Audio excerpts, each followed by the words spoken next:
Quand tu as des problèmes dans ta famille, avec tes enfants, au travail, financièrement, tu as des problèmes à l'université, tu as des problèmes dans ton couple, la première chose qu'il faut refuser, c'est l'agitation. Parce que l'agitation vous amènera aussi vers les mauvaises personnes. Refusez l'agitation. On descend vers le deuxième point donc. Ça vous permettra d'aller vers les bonnes personnes. Parlez aux bonnes personnes parce que vous êtes calme. L'esprit est calme. Les disciples étaient agités. Et ce qui était écœurant, c'est que dans la barque, ils ont dit à Jésus, nous mourrons, réveille-toi. Mon Dieu, c'est là que nous chutons pour dire, vous avez oublié ce que Jésus avait dit. Tu ne mourras pas aujourd'hui. Vous vous rappelez que je vous avais dit, ce qui vous fait vivre, ce sont les paroles. Donc on avait parlé du troisième point. Ce qui vous fait vivre, ce sont les paroles. Les paroles que Dieu a décrétées sur vous. Il n'y a pas que les paroles que les hommes de Dieu ont dit. Pendant que vous étiez dans le sein de votre mère, Adonai a lancé les paroles. Ces paroles vous protègent. Voilà pourquoi il y a des gens dans cette salle qui ne mourront jamais par empoisonnement. Les propriétaires, au fait, voilà, c'était pas comme si je te bénissais. Non, je te bénis pas. C'est une réalité de destinée. Ça dépend de destinée. Celui qui sait que c'est lui.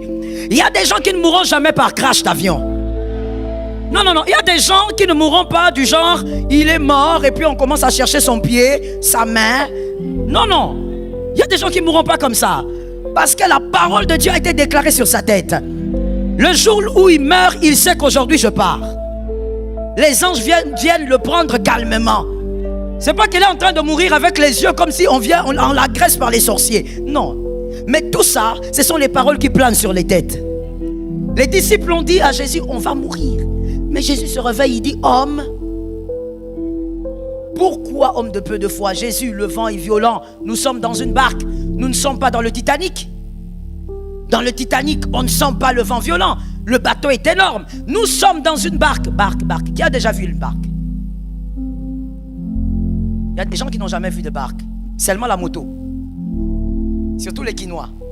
Il n'y a pas de problème, on vous comprend. Une barque, toute petite chose. Et toi tu nous dis de ne pas paniquer. La barque est en train de chavirer. Le vent violent il est là. Mais pourquoi il a dit ça? C'était pour leur dire, ne regardez pas la réalité, souvenez-vous de ce que j'ai dit. Je vous avais dit que je ferai de vous des pêcheurs d'hommes. Vous n'êtes pas encore des pêcheurs d'hommes. Rien ne vous tuera. Je dis à une âme, si seulement tu n'es pas amnésique, tu saurais que cette année, il y a des choses qui t'arriveront forcément. Parce que ce que Dieu a dit plane sur ta tête. Donne-moi un amen normal. Il y a des choses qui ne t'arriveront pas, même si la réalité est bizarre. Ce que Dieu a dit ne s'est pas encore accompli. Dieu t'avait dit que tu verras tes petits-enfants. Est-ce que tu les as encore vus? Tu les as déjà vus. Alors pourquoi tu paniques? Homme de peu de foi, sois délivré aujourd'hui. Ce que Dieu a dit n'est pas encore accompli, tu vivras. J'entends et je libère. Dieu a dit que tu seras fort dans ce pays. Ce n'est pas encore arrivé. Ça doit arriver. Tu ne mourras pas. On a déclaré comme ça sur des femmes pendant la retraite. Et une dame a témoigné pour dire, elle a fait un accident de moto. Le motard a eu le cou fracturé.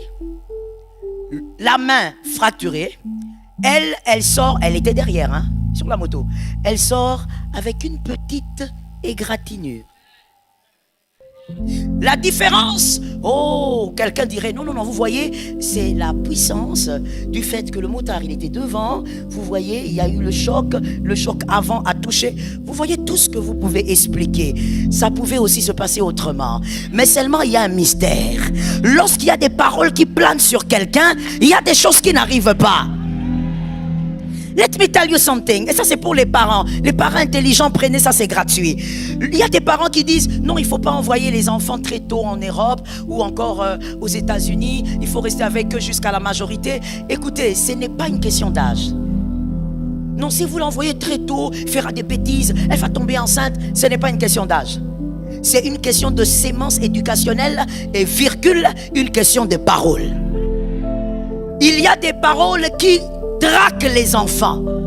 Il y a des mères et des pères qui se mettent à genoux pour leurs enfants. Et donc, en dehors de l'éducation, il y a ces paroles qui traquent l'enfant. Même s'il est loin, les amis veulent l'entraîner dans n'importe quoi, il sent l'envie de rentrer à l'appartement. Parce qu'il y a des paroles qui planent sur l'enfant. Le mal n'arrivera pas à ton enfant, il y a les paroles. Est-ce que quelqu'un m'entend? Voilà pourquoi, écoutez, ne faites pas fonctionner votre vie selon le voisin. Non, tu sais, garde encore ton enfant avec toi. Il ne peut pas aller très tôt à l'étranger, ça dépend. Il y a enfant et enfant. Il y a un enfant, il a 15 ans, il est loin, mais il a la maturité d'un enfant de 30 ans.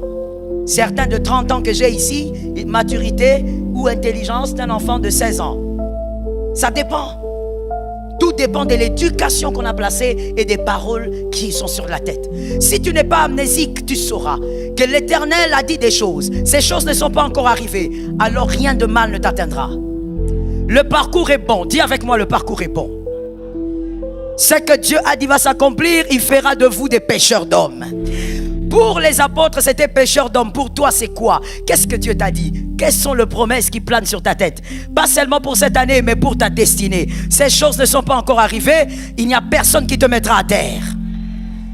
Oh mon Dieu, l'Éternel a dit que ton foyer, vous allez vivre des choses merveilleuses ensemble. Le divorce n'arrivera pas au nom de Jésus. Les choses ne sont pas encore manifestées. N'oublie pas. Lorsqu'on est amnésique, on oublie et on panique. Pendant le vent violent, on s'agite. Quand on a des problèmes, la réalité commence à faire peur. Non, la vérité est plus grande. Que Jésus soit béni. Alléluia. Le 4e point, c'était quoi? Vous avez oublié? Pourquoi vous êtes dans cette réalité? Vous savez, lorsque vous oubliez, comme on le dit, il y a un déséquilibre qui se crée. Quand il y a un déséquilibre qui se crée, ça c'est votre système de pensée. Un déséquilibre se crée. Qu'est-ce qui se passe? Ce qui va maintenant peser dans votre vie, ça sera les choses qui sont hors la volonté de Dieu. Vous allez faire des choses en dehors de la volonté de Dieu parce que vous avez oublié. Vous ne vous rappelez plus de ce qu'il a dit. Et donc le miracle n'est plus possible. Parce que vous avez oublié. Attention, que les années ne vous fassent pas oublier. Quelqu'un a dit avec moi, les années passent, on attend toujours. Avez-vous déjà vu une femme enceinte, normale, équilibrée, enceinte de 5 mois, en train de dire, l'enfant va sortir quand? Je pose la question aux femmes. Une femme normale? Qu'est-ce que la femme normale, pendant qu'elle a 5 mois de grossesse, qu'est-ce qu'elle attend? Ou on va mieux le dire, qu'est-ce qu'elle souhaite? Voilà, que l'enfant grandisse. La croissance de l'enfant. Même quand elle va à l'hôpital, elle ne dit pas au médecin, mais il sort quand? Non, elle ne veut pas qu'il sorte. Elle veut qu'il grandisse. Quand on dit à une femme enceinte de 6 mois, on va sortir le bébé, elle commence à intercéder. Elle appelle tous les pasteurs du monde. Pourquoi? Mais c'est un bébé. Pourquoi elle ne veut pas qu'il sorte? Parce que le temps n'est pas accompli. Alors dis à ton âme, même si ça tarde, j'attends. Disons ceci, c'est une sagesse.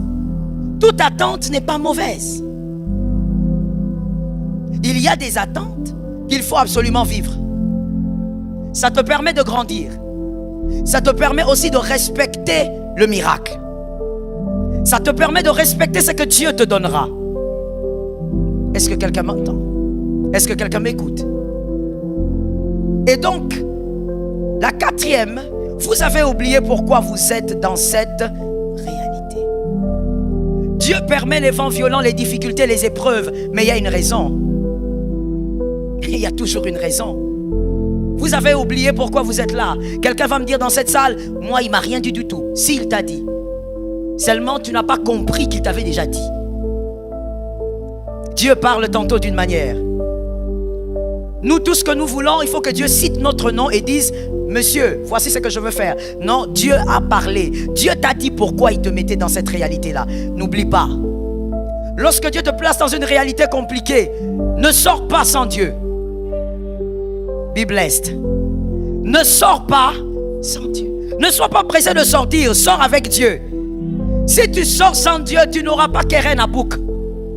Kerenabouk, c'est la fille de Job. L'une des filles de Job qu'il a eue après le carnage. Lorsque Dieu l'a restauré, la Bible dit que Job s'est marié et il a eu d'autres filles.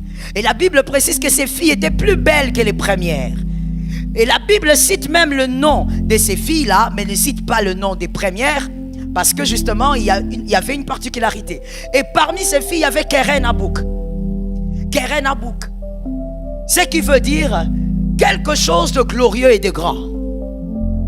Quelque chose de glorieux et de grand n'arrive pas sans Dieu. Ta réalité est arrivée. Ce n'est pas pour que tu t'agites. Je n'ai pas entendu. Là, il faut vraiment qu'on tue le boa au nom de Jésus. Ta réalité, tes difficultés, tes moments compliqués qui ont fait des années, qui ont fait une année, sont arrivés pas pour que tu t'agites. Deuxièmement, pas pour que tu abandonnes la foi. Il y a des gens, quand on leur dit, mais mon frère, on ne te voit pas à l'église, pourquoi tu pries plus? Il dit, non, pasteur, je prie toujours. Je suis à la maison, mais je prie. Mon frère, on se connaît. On se connaît. Si venir prier avec tes frères est difficile, est-ce que seul tu peux lever la main avec beaucoup de conscience et de vérité, nous dire ici que par jour tu fais 6 heures de prière d'affilée? Ta vie de prière dépend aussi de la communauté. Je n'ai pas entendu. Non, donnez un bon amen, parce que s'il y a des sorciers, les sorciers leur voient un peu en bas. Donnez un bon amen. Voilà. La vie de prière dépend aussi de la communauté. Ce n'est pas pour rien que Jésus a engendré l'église. Il n'est pas mort pour rien. Il a engendré l'église à la croix parce que l'église locale a son importance dans ta vie spirituelle. Ne tue pas la foi à cause des réalités que tu traverses. Que ta foi garde un rythme qui amène à la croissance. Je n'ai pas entendu. Voici le rythme qui amène à la croissance. Prière, jeûne, communauté. Prière, jeûne, communauté. Tu jeûnes en communauté, tu pries en communauté, tu jeûnes en privé, tu pries en privé et tu vis en communauté avec tes frères. Au milieu de tes frères, on va organiser des séminaires qui vont t'amener à la délivrance. Au milieu de tes frères, on va organiser des retraites qui vont t'amener à la délivrance. Est-ce que quelqu'un me capte bien? Jésus n'est pas un homme. Nous étions en train de suivre un autre témoignage pendant la retraite. Une sœur qui raconte qu'elle avait invité sa belle-sœur qui est catholique, donc qui ne va pas dans les églises autres. Elle est venue à un premier séminaire et puis elle est venue à la retraite des femmes. C'est très important de respecter le programme d'une communauté. C'est être dans une alliance. Elle est venue pour la deuxième fois, c'était dans la retraite des femmes. Quand elle vient, le Seigneur a déclaré fécondité au milieu des femmes. Et elle était dans son mariage depuis plusieurs années sans enfant. Elle n'est pas passée devant pour quoi que ce soit. Elle n'est pas tombée. Elle n'a pas reçu un message en son nom. Elle est rentrée. Et c'était le jeudi que sa belle-sœur, donc la sœur à son mari. Que Dieu te donne des belles sœurs comme ça, qui se soucient aussi de ton foyer, pas qui calomnient le foyer. Donc la petite sœur de l'homme, le jeudi, elle a amené un petit coussin. Comme elle dit, ma belle-sœur dit, comme elle ne peut pas venir ici, puisque à cause de certaines réalités religieuses, elle ne peut pas venir. Mais elle dit merci parce qu'elle reconnaît que son bébé vient d'ici. Et on a célébré les dieux des miracles. C'est-à-dire que Dieu pouvait lui donner un enfant n'importe où. On ne limite pas Dieu à un lieu. Mais seulement, elle s'est attachée à un lieu et elle a vécu quelque chose. Ça aussi, c'est une réalité à ne pas négliger. C'est une réalité à voir. C'est une réalité qu'on ne peut pas réfuter. Tu ne peux pas être enfant de Dieu et à cause des problèmes que tu as, tu commences à relâcher la prière, les jeûnes, l'église. Tu donnes beaucoup de raisons. J'ai dit une fois ici, les justifications ne changent pas la vérité. La vérité restera la vérité jusqu'à ta mort, mon frère. Justifie-toi comme tu veux. Donne-toi 1500 raisons. La vérité restera vérité jusqu'à ta mort. Que Dieu t'aide à comprendre. Lorsque Dieu te place dans une réalité, c'est-à-dire dans les moments difficiles, face au vent violent, il y a une raison. La première raison, c'est qu'il veut que tu gardes la foi. Quoi qu'il arrive, tu crois que Jésus est là. Quoi qu'il arrive, tu agis comme celui qui sait que Jésus est là. Quoi qu'il arrive, tu es convaincu que c'est Jésus qui contrôle. L'Éternel est mon berger. Au départ, c'est l'Éternel qui est là. Comme il est le berger, ça marchera. Tu dois savoir que tu es dans le vent violent parce que tu dois garder la foi. Et je dis à une personne, tu es une Bible ouverte. Ta vie est une Bible ouverte. Il faudrait qu'en te regardant que quelqu'un dise, ah non, ce frère m'édifie. Quand je le vois aimer Dieu, je dis, je suis loin. Il est important que pendant le vent violent, que tu gardes la foi. La deuxième raison, il t'amène dans cette réalité pour que tu saches qu'il est le maître de tout. Le vent violent parle, Jésus calme ça. Qu'il est le maître de tout. Ça ne va pas aujourd'hui, Jésus va maîtriser ça. J'aime la foi. C'est pour t'apprendre que quoi que tu vives, il est le maître. Il va gérer la situation. Là où papa ne gère pas, lui va gérer ça. Maman est déjà partie, mais lui va gérer ça. C'est pour te démontrer que là où la science s'était, lui gère ça. C'est pour te démontrer que là où les hommes intelligents sont passés et n'ont rien dit, lui va dire le dernier mot. Afin que tu n'oublies pas que Jésus est réellement le dernier recours. Mais moi je veux dire, il n'est pas que le dernier, il est aussi le premier. Est-ce que quelqu'un m'entend? Parce que ce n'est pas comme si tu vas aller chercher partout et quand ça ne marche pas, tu vas vers Jésus. Jésus est le premier et le dernier recours. C'est pour que tu n'oublies pas que c'est lui qui maîtrise. Lorsque tu es là, tu as fait tout ce qu'il fallait, mais rien ne marche. Tu dis, Seigneur, j'en en peux plus. Alors il te montre que lui, il a les clés. Tu te rends compte que Jésus pouvait apaiser la chose calmement. Troisième raison pour laquelle il te place dans cette réalité. Pour que les hommes sachent que tu as un Dieu. Les hommes doivent savoir que tu marches avec un Dieu. C'est pourquoi David a dit, le bonheur et la grâce m'accompagneront tous les jours de ma vie. Les hommes doivent savoir que le bonheur et la grâce m'accompagnent. Il faudrait que tu traverses les vents violents, c'est qu'aucun homme ne peut résoudre, pour que les hommes sachent que ton Dieu agit encore. Oh, we praise the name of Jesus. Il faudrait que tu arrives à un point où toute la science se fatigue, afin que ton voisin sache que ça c'est la main de Dieu. Mon frère, tu n'es pas sur terre pour être sur terre. Tu n'es pas sur terre simplement pour exister. Tu es sur terre pour être un instrument. Yes, you have to know it. Tu es d'abord sur terre pour être un instrument. Depuis que tu as donné ta vie à Jésus, tu n'es plus là en train de dire c'est ma vie. D'ailleurs, tu n'as pas de vie. Parce qu'en réalité, comme je le disais le vendredi, en réalité, Dieu ne t'a pas donné une vie. Dieu a donné une vie. Non, c'est pas ce que j'avais dit. Dieu a donné des vies dans une vie. Tel que tu es là, dans ta vie, il y a plusieurs vies. Voilà pourquoi Dieu contrôle ta vie. Voilà pourquoi quand tu veux aller à gauche, Dieu prend la houlette, il frappe. Parce qu'à l'intérieur de toi, il y a plusieurs vies qui doivent être sauvées. Tu n'as pas entendu, je répète cela pour celui qui dormait. À l'intérieur de ta vie, monsieur, tu n'as pas de vie privée personnelle. À l'intérieur de ta vie, il y a plusieurs vies qui doivent aller vers Jésus. Que ça soit dans ta famille ou en dehors de ta famille, plusieurs doivent être édifiés par la manière dont Dieu t'a délivré. Plusieurs doivent être édifiés par la manière dont Dieu a géré ton parcours. Donc en réalité, tu n'es pas Monsieur Marc, tu es l'instrument de Dieu. Dans tes épreuves, Dieu t'utilise comme un instrument.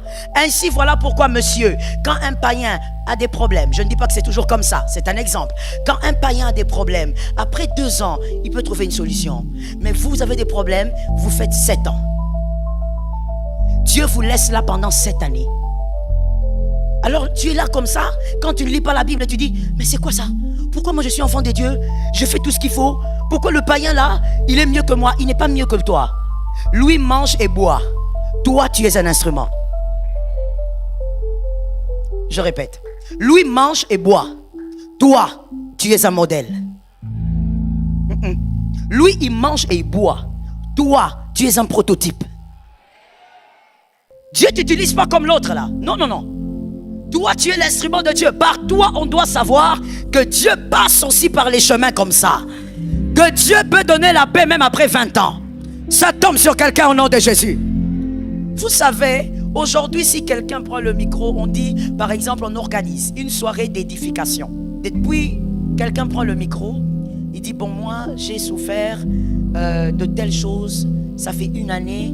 C'est depuis 1 année que je souffre. Vous savez, on sera là, on va regarder et tout. On va dire, oui, c'est le Seigneur qui a fait, donc on respecte, hein, forcément. Mais quand quelqu'un d'autre prend le micro, il dit, moi, j'ai fait 20 ans. Moi, j'ai vécu ceci. Automatiquement, même si tu étais en train de faire quelque chose avec ton téléphone, tu déposes le téléphone. Pourquoi? Parce que tu veux savoir comment, après 20 ans, celui qui est en face de moi atténue. Pendant que tu souffres, tu ne le vois pas. Mais à la fin de tout, c'est toi qui seras privilégié. Le témoignage que tu auras permettra à Dieu de se distiller même là où il n'était pas encore arrivé. Est-ce que quelqu'un m'entend? N'oublie pas pourquoi tu es dans cette réalité-là. Ne t'agite pas et garde le rythme de ta foi.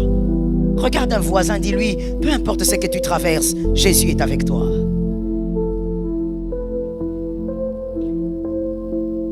Je suis d'accord avec ça.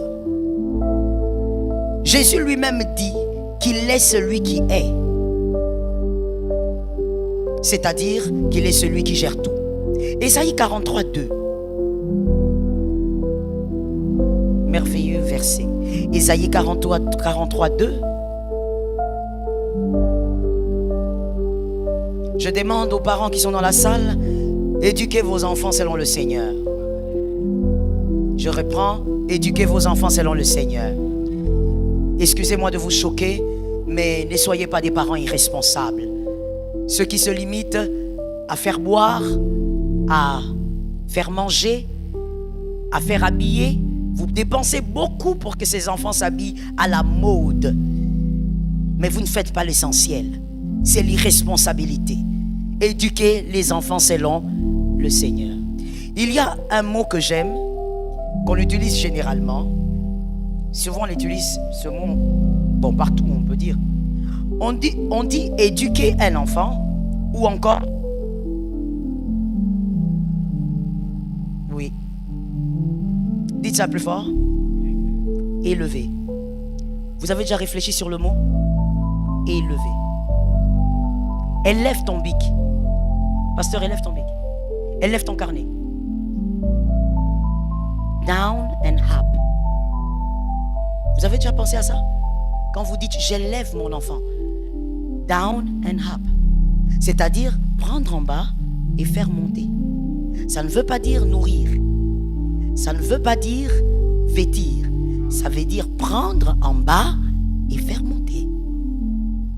Élever un enfant, c'est au niveau du spirituel et du psychique. En réalité, ce mot est attaché à cela.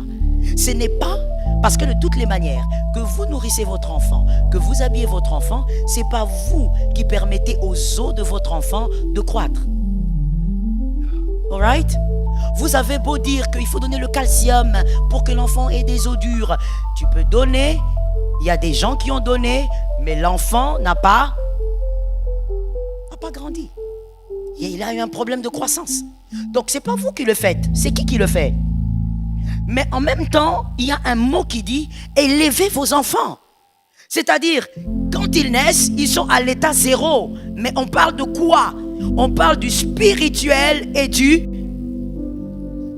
Oui, prenez ces deux dimensions, élevez-les. Qu'ils ne restent plus au niveau bas, qu'ils s'élèvent. Parlons du spirituel, je dis, éduquez vos enfants selon le Seigneur. Que votre enfant de 7 ans sache que Dieu est celui qui donne les solutions à tout. Qu'il sache aussi que quand ça ne marche pas, on peut jeûner. Voilà où les parents ont disparu. Ils ont disparu, ils ne sont plus là. Mon frère, ton fils aura ses batailles. Ta fille aura ses batailles. Peu importe l'amour que tu peux avoir pour ton enfant, il y a un moment où tu ne pourras rien pour ta fille. Tout ce que tu auras, c'est la compassion. Tu voudras faire quelque chose. Tu voudras entrer dans sa peau pour la délivrer d'un chagrin, mais tu ne pourras pas. C'est sa bataille. Pour qu'elle soit capable de vaincre sans déprimer Jésus. Je mets les amens de ces côtés ici. Pour qu'elle soit capable de vaincre sans prendre d'abord de cachet pour se suicider, Jésus. Pour qu'elle soit capable de vaincre sans tomber dans les bras des 50 hommes. Pour qu'elle soit capable de vaincre sans chercher l'intervention des marabouts et des ritualistes. C'est pas quand elle aura 16, 17, 20 ans que tu vas montrer cette voie. Montre la voie à suivre à ton enfant pendant qu'il est encore petit. Éduquez vos enfants selon le Seigneur. Regarde un voisin, dis-lui, est-ce qu'il y a des cultes de famille chez toi?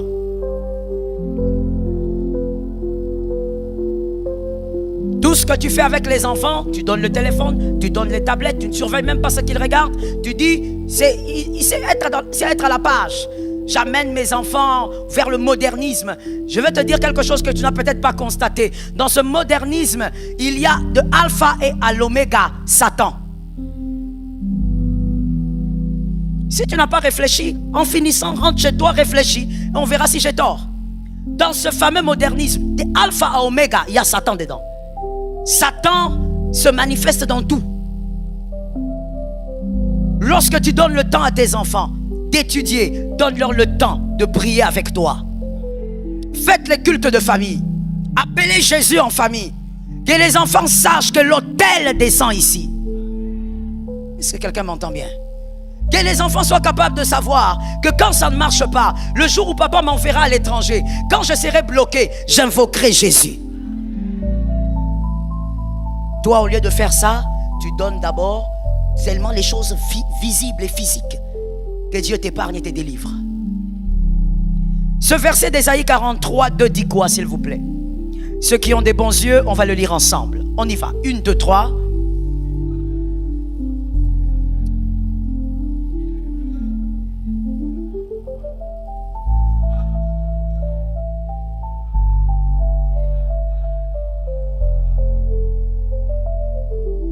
Qui est celui qui a pris ça? Bon, là, je t'ai entendu lire comme si tu lisais, je sais pas, un récit des Amenga. On l'aime beaucoup, ce monsieur-là. Il fait partie de notre histoire, de notre enfance. Là, c'est pas Zamenga, ça c'est maintenant papa qui parle ici. Hein? Là, c'est papa, c'est celui qui est éternel qui parle. Maintenant, tu vas lire prophétiquement et quand tu lis, tu connectes la chose à ta maison et à ta famille. On y va. 1, 2, 3. Yes. Correct. Amen. Ça tombe sur moi. La grâce te localise. Cette écriture est merveilleuse parce qu'il y a la délivrance, n'est-ce pas? Mais il y a plus intéressant que la délivrance. Si tu traverses les eaux, c'est-à-dire qu'il y a probabilité que tu traverses les eaux. Il ne faut pas seulement te réjouir à la fin. Parce qu'avant la fin, il y a les débuts. Avant la jouissance, il y a d'abord le début. Le début, c'est quoi? Il faut traverser. Tu traverseras les eaux. Et là, quand la Bible parle des eaux, on parle des grandes eaux. L'image des problèmes, des difficultés, des épreuves atroces, au fait. Si on pourrait même dire des épreuves extrêmes. Quand on utilise les eaux dans l'ancienne alliance pour exprimer quelque chose, on parle des épreuves atroces. On dit quand tu vas traverser cela, c'est-à-dire que quand tu traverseras ces moments-là, tu auras l'impression qu'il y a des gens qui ne compatissent pas. Tu racontes ton histoire, mais quelqu'un dort. Tu parles de ton problème, mais tu vois que la personne ne réagit pas. Tu prends ton téléphone, mon frère, tu écris un long texto pour exprimer ton problème, mais tu vois la personne dit seulement OK. Tu prends ton texto, tu expliques vraiment ta difficulté. Tu vois la personne dire Jésus fera. Ah. Mais moi j'ai expliqué mon problème. Bah, un long message et il dit Jésus fera. Quelqu'un d'autre même dira seulement Jésus te soutient. Et des fois même ce n'est pas un message qu'il a écrit. C'est un message automatique, maman. Automatique. Toi-même tu lis, tu dis ça c'est automatique. Tu dis là où je suis en difficulté. Est-ce que tu peux intervenir? Jésus est là. Mais qu'est-ce qui se passe? Tu as l'impression que les gens ne sont pas avec toi. Alors Jésus, connaissant le cœur de l'homme, dit: moi je serai avec toi. Oh, s'ils ne sont pas là, ce n'est pas un problème. Que quelqu'un lève sa main droite et dise avec moi: je ne serai jamais rancunier. Parle avec autorité, dis: je ne serai jamais rancunière. Oui, si tu n'étais pas là, c'est pas grave, Jésus était là. Oh mon frère, mon papa est mort, pourquoi tu n'es pas venu? Oh non, ne t'inquiète pas, tu n'étais pas venu, c'est pas grave, on a déjà enterré papa.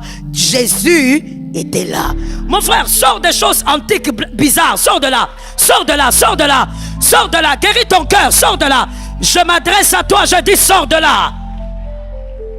Tu viens là, tu abîmes ton cœur parce que toi, ta maman était décédée et puis le frère Georges n'était pas venu. Ah!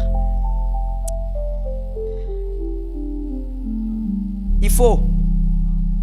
Oui. Oh non, je suis déçu. Ah, maman. Toi, tu connais déception. What are you talking about? Tu es déçu parce qu'on n'était pas venu au deuil de ta maman. Laisse ça. Tu connais déception? Hein? Il faut grandir. Celui qui grandit, c'est celui qui ouvre la Bible.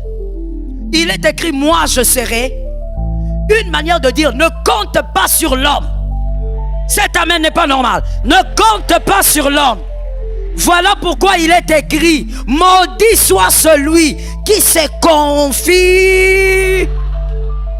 C'est écrit, mon frère. Des fois tu oublies la Bible. C'est pourquoi la thématique est: parce que tu as oublié. Des fois tu oublies la Bible. Il y a des personnes qui t'énervent aujourd'hui. C'est parce que tu as oublié. Il est écrit: ne te confie pas en l'homme.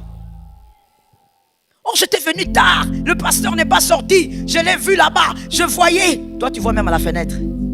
Sorcier. Non, j'ai vu sa silhouette à la fenêtre, elle était là, elle n'est pas sortie. Ne te confie pas en l'homme. Dieu t'a donné un berger, tu vas vers le berger. Si le berger n'est pas là, Jésus est là. Si la maman n'est pas là, Jésus est là. La vie est tellement longue qu'il ne faut pas abîmer son cœur avec des choses aussi bénignes. Non, mais comment j'étais arrivé là-bas? Personne ne me regarde. Mon frère, tu veux qu'on te regarde pourquoi? Mon frère, Jésus te regarde déjà.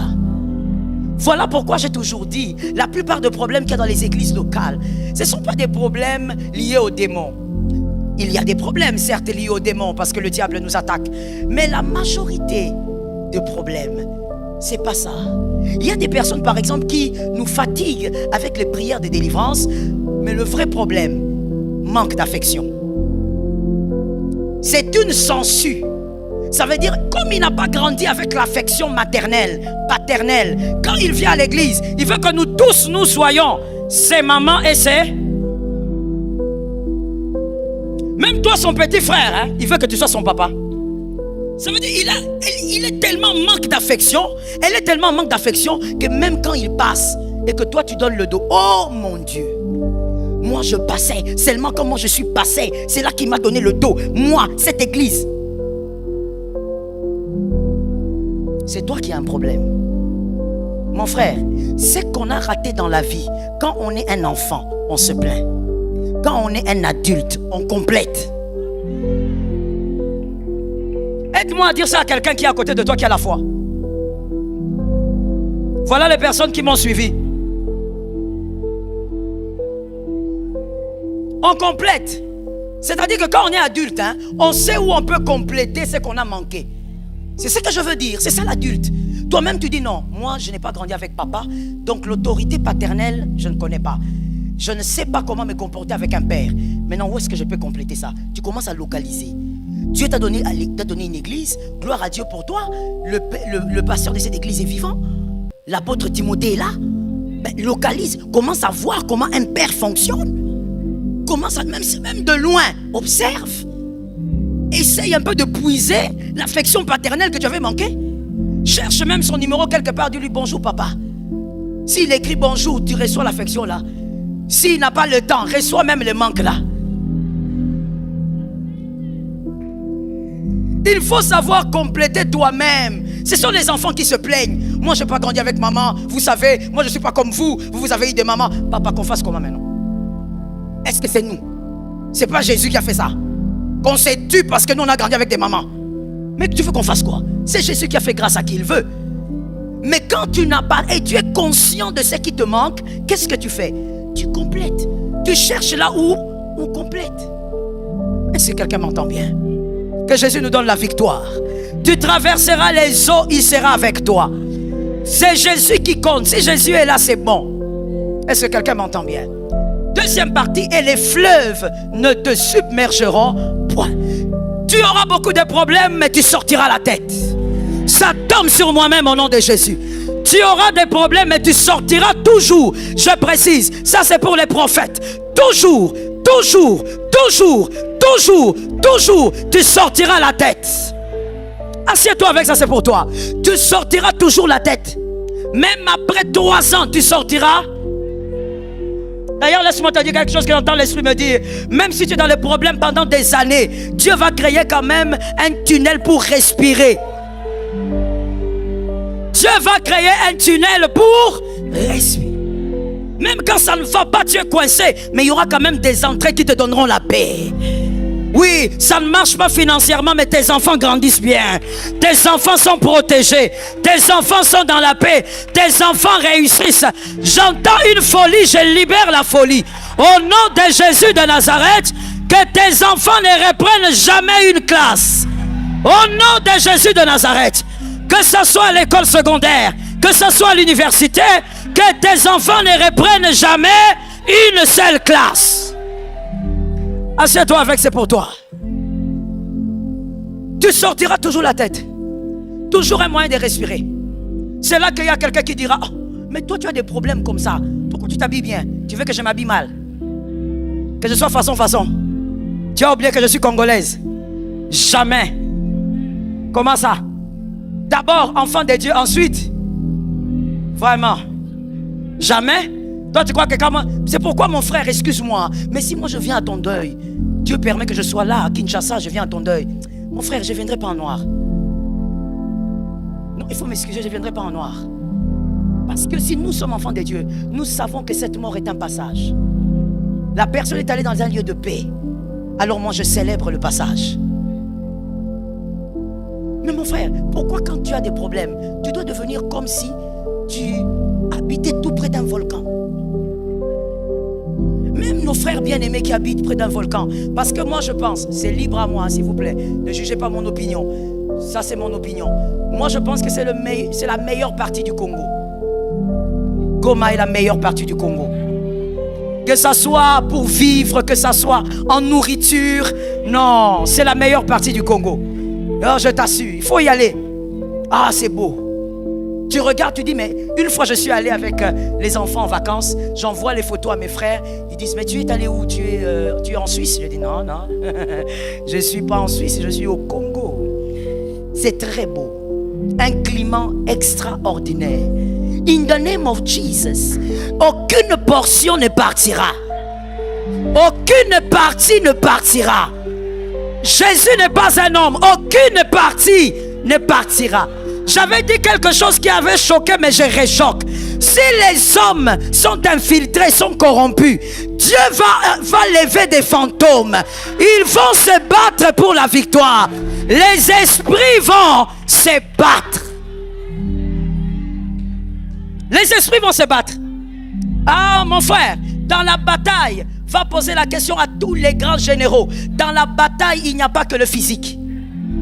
Voilà pourquoi la plupart des services secrets du monde d'ailleurs travaillent avec des thaumaturges, travaillent avec des voyants, parce qu'il n'y a pas de bataille qui n'est spirituelle. Toutes les batailles sont d'abord spirituelles. Je dis, si nos généraux sont corrompus, il y a des esprits qu'on ne corrompt pas. Que les esprits se battent pour amener la victoire là-bas. C'est à nous, ça reste chez nous. C'est la terre de nos enfants, ça reste la terre de nos enfants.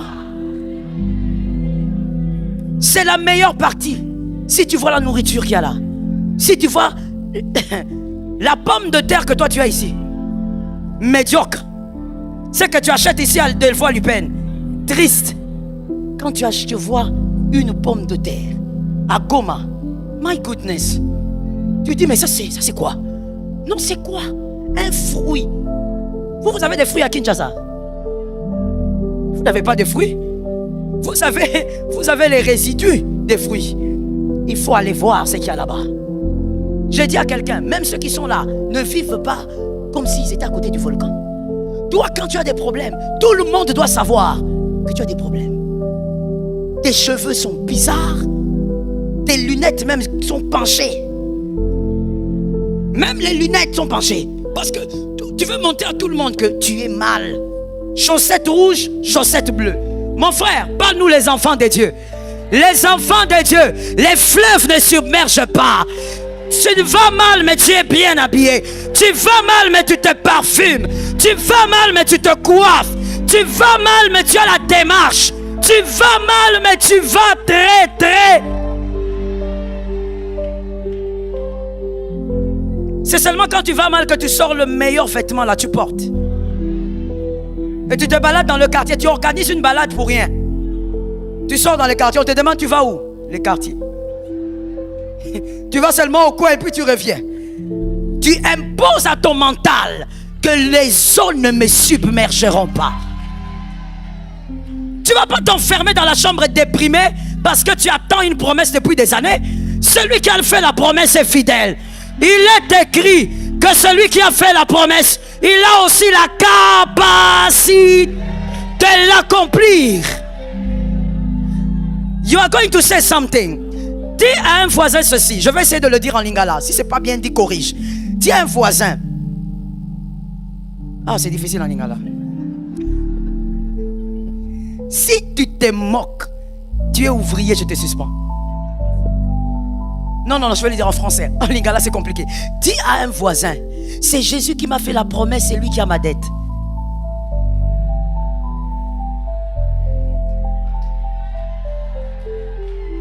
C'est lui qui a ma dette.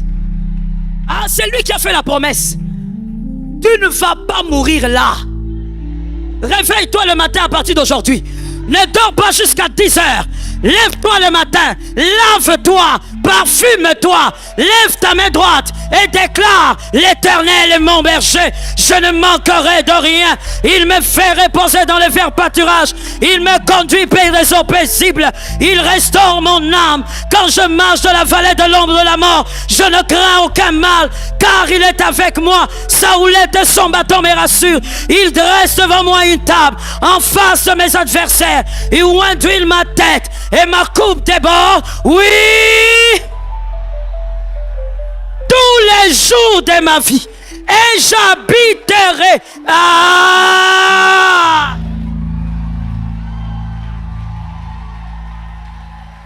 Les fleuves ne me submergeront pas. Les fleuves ne me submergeront pas.